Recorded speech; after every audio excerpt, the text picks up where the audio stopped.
नमस्कार। देश संचार सुन्ने समयमा म युवराज घिमिरे। स्वागत 2080 विक्रम सम्वत 2079ले हामीबाट बिदा लिएको छ, तर त्यसका छापहरू स्पष्ट देखिन्छन् राष्ट्रिय जीवनमा। यो फास्ट ट्र्याकको वर्ष, कूटनीतिमा हामी अल्मलिएको अवस्था र कुनै ठोस तर सिद्धान्तनिष्ठ निर्णयहरू लिन नसकेको अवस्था, आर्थिक मन्दीको त्रासदी, कतै नेपाल श्रीलङ्का त नहोला भन्ने त्यो आशंका र अड्कलबाजीका बीच हामीबाट विक्रम सम्वत 2079ले बिदा लिएको छ। तर कसरी सुरु होला त 2080? के हाम्रा अठोटहरूमा कार्यान्वयनका दृढता होलान्?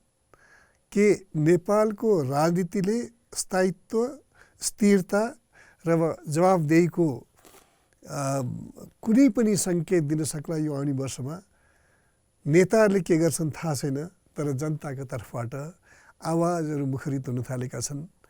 राजनीतिक सत्ता र नेतृत्वलाई जवाबदेही नबनाएमा नेपालमा प्रजातन्त्र, एकादेशको कथा अथवा बहसको क्रममा उच्चारण गरिने शब्दमा सीमित हुने भयहरू छन्। तर कतै कतै त्यसलाई चेतावनीबाट नेताहरूलाई जवाबदेही बनाउनु पर्ने, अहिलेको व्यवस्थालाई, अहिलेको संविधान जुन प्रभावकारी हुन सकेको छैन, त्यसलाई समीक्षा गर्नुपर्ने आवाजहरू यो सत्ताका हिमायती प्रबुद्ध व्यक्तित्वहरूबाट आउन थालेको छ, जसलाई हामीले स्वागत योग्य मान्नुपर्छ। हुनसक्छ उहाँहरूले आफैलाई पनि समीक्षा गर्नुभएको छ। हिजो 2079 मात्रै होइन, त्योभन्दा अगाडिका वर्षहरू फास्ट ट्र्याकका जमाना थिए। हामीले संविधान प्रक्रिया मिचेर फास्ट ट्र्याकबाट ल्यायौँ। हामीले संविधानका महत्त्वपूर्ण विषयहरूलाई फास्ट ट्र्याकबाट प्रक्रिया मिचेर थोपर्यौँ अथवा स्थापित गऱ्यौँ, चाहे त्यो गणतन्त्र होस्, चाहे धर्मनिरपेक्षता होस्, चाहे संघीयता होस्। त्यसले कस्तो खालको संघीयताले नेपालमा प्रभावकारी शासन व्यवस्था स्थापित गर्ला, जनतालाई डेलिभर गर्न सक्ला, त्यो हाम्रो चासोको विषय भन्न सकेन। गणतन्त्रको अर्थ के होला? गणतन्त्र पछि जनताले कसरी आफू शासक भएको अनुभूति गर्लान्, कसरी जनताका पीरवर्गहरू सम्बोधन गर्न सक्लान्, त्यो फास्ट ट्र्याकको एउटा लहरमा बहसको विषय बन्न सकेन। तर आज हामी आएर भुक्तभोगी बन्न सकेका छौँ। 2079ले अर्को अन्तर्राष्ट्रिय जगतमा नेपालले आफूलाई साना राष्ट्रहरूको र ठुलो प्रतिनिधिको रूपमा ठुला शक्तिहरूबाट नदबिने आवाजको रूपमा प्रस्तुत गर्ने चेष्टा गर्यो, रणनीतिक रूपमै भए पनि। संयुक्त राष्ट्रसङ्घमा उसले रुसलाई एउटा आततायी इन्भेडर मुलुकको रूपमा कन्डेम गर्यो, युक्रेनको पक्ष लियो। त्यसमा मानवाधिकारका गम्भीर उल्लङ्घनको आरोप रुसमाथि लागेको छ र अहिले त इन्टरनेसनल क्रिमिनल कोर्टले रुसी राष्ट्रपति पुटिनलाई मानवाधिकार उल्लङ्घनका लागि हेगमा उपस्थित गराउनको लागि पक्राउ पुर्जी समेत जारी गरेको छ। र विडम्बना कस्तो भनेदेखि त्यसमा पुटिनलाई मानव अधिकारका गम्भीर उल्लङ्घनकर्ता ठहर गर्ने राजनीतिमा लागेको, सिद्धान्तमा लागेको नेपालका शासक स्वयं नै त्यो आशंकामा कतै हाम्रा शासकहरूलाई पनि हेगमा उपस्थित गर्न पर्दैन भन्ने एउटा माग चलिराखेको छ। यस्ता कन्ट्रडिक्सन्स हामीले लहरमा र व्यवहारिक कूटनीतिक व्यवहारिकतालाई छोडेर केही लहरको कूटनीति अपनाएका छौँ। त्यसका परिणतिहरू हेर्न बाँकी नै छ। राष्ट्र ब्याङ्कका गभर्नरले 2079को बिदाईभन्दा 3 दिन पहिला मुलुकको आर्थिक स्थिति चिन्ताजनक नभएको र वैदेशिक मुद्राको सञ्चिति सन्तोषजनक रहेको अभिव्यक्ति दिएका छन्। त्यो राजनीतिक अभिव्यक्ति हो अथवा त्यसले साँच्चै नै मुलुकको आर्थिक अवस्थाको चित्रणलाई सही ढङ्गले प्रस्तुत गर्छ, त्यो पनि हामीलाई थाहा हुन सकेको छैन। आज संसदका एकजना प्रखर सांसद नेपाली काङ्ग्रेसका महासचिव गगन थापाले चेतावनी दिए जनता आफ्ना सपनाको मलामी जानुपर्ने अवस्था भएको छ। तर दुर्भाग्य के भनेदेखि हाम्रा सांसदहरूले यस्ता भाषाहरू प्रयोग गर्दा पनि त्यसको लागि अपराधिक हो। कसका कमी कमजोरीका कारण यी कुराहरू भइराखेका छन् त्यो स्पष्ट बोल्ने र जवाबदेहिता लिने साहस गरिराखेका छैनन् अथवा न्यूनतम इमान्दारी देखाइरहेका छैनन्। अनि अर्को बेरुजुको नेपाल झन्डै बेरुजुको देश भएको छ।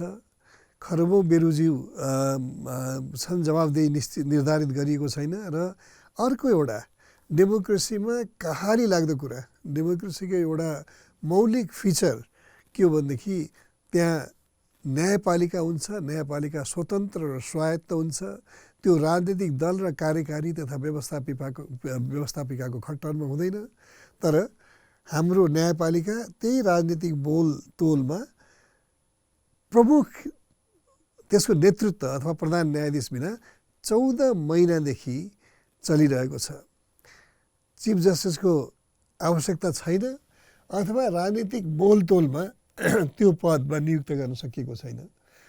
राजनीतिक बोलतोल र राजनीतिक ब्ल्याकमेलकै कारण एकजना पूर्व प्रधान न्यायाधीशलाई महाभियोग लगाएर निलम्बनमा राखियो। तर त्यो केसलाई टुङ्गो लगाउने साहस र चरित्र संसदले देखाएन र त्यसपछि रिक्त भयो। 14 महिनादेखि हरिकृष्ण कार्की नेपालमा सर्वोच्च अदालतमा कायम मुकायम प्रधान न्यायाधीशका रूपमा कार्यरत छन्।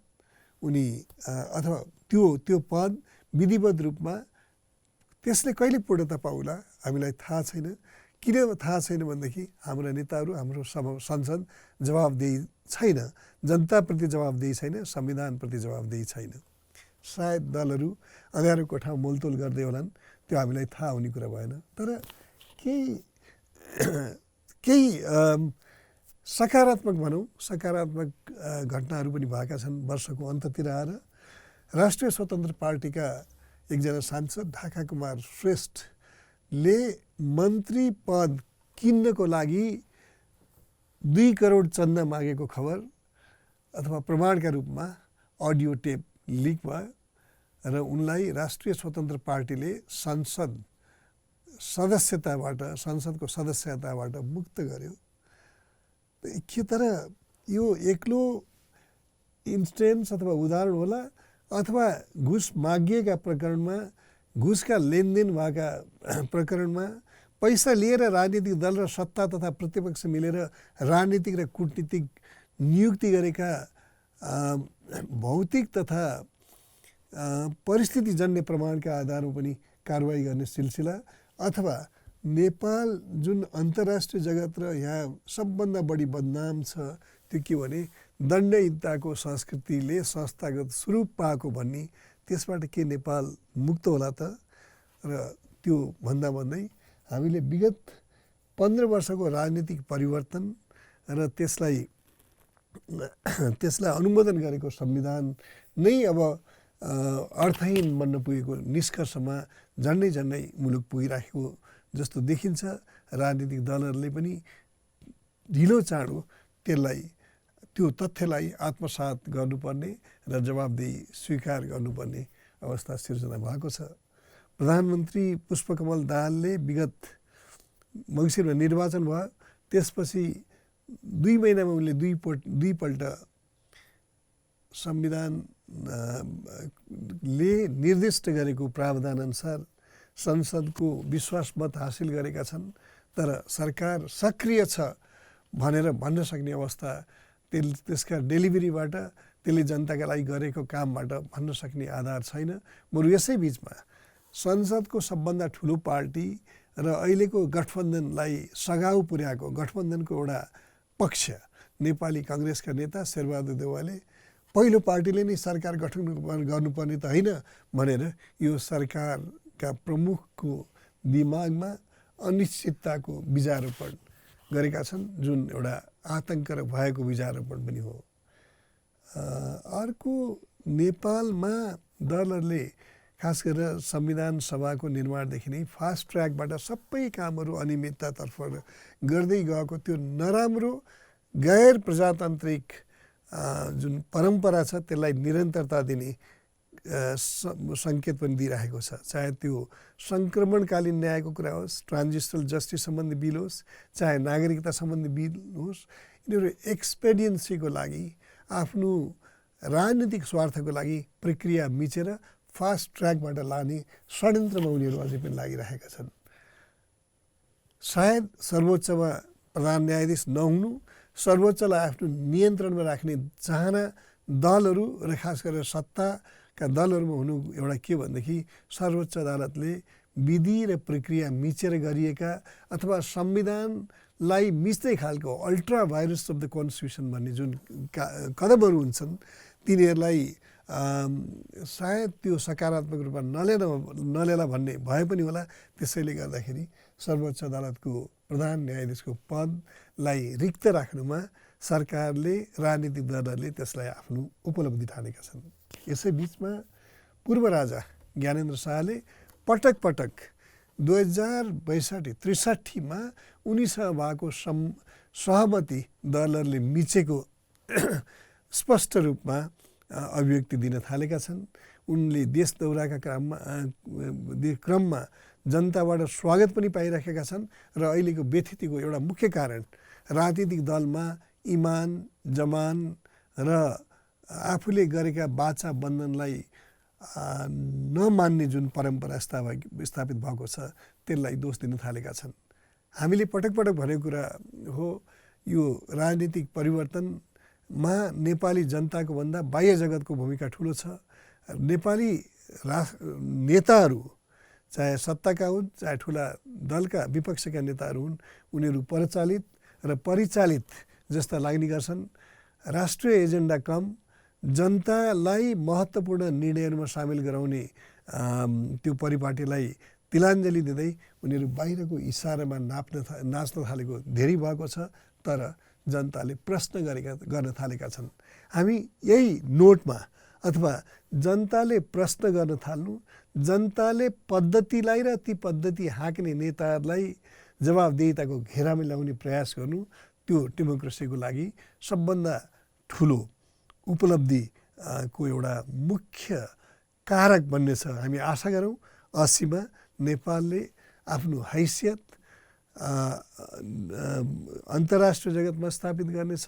नेपाली जनताका लागि केही गर्न अथवा आफूले निर्वाचनमा म्यानिफेस्टो मार्फत गरेका प्रतिबद्धताहरू उसले सत्ताका दलहरूले पुरा गर्नेछन् र नेपालका राजनेताहरू, राजनीतिक शक्ति र दलहरू परिचालित हुन्, विदेशी दलालहरू हुन् भन्ने जुन एउटा आम धारणा बन्न गएको छ, त्यसबाट राजनीतिक दलका नेतृत्वले मुक्ति पाउन्, उनीहरूले आफैलाई समीक्षा गरून्।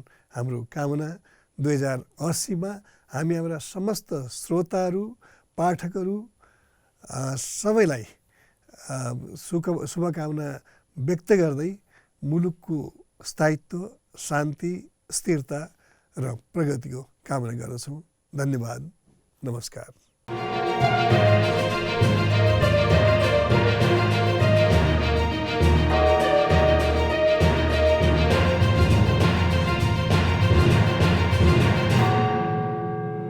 महत्त्वपूर्ण र समसामयिक विषयमाथि विश्लेषण र टिप्पणी।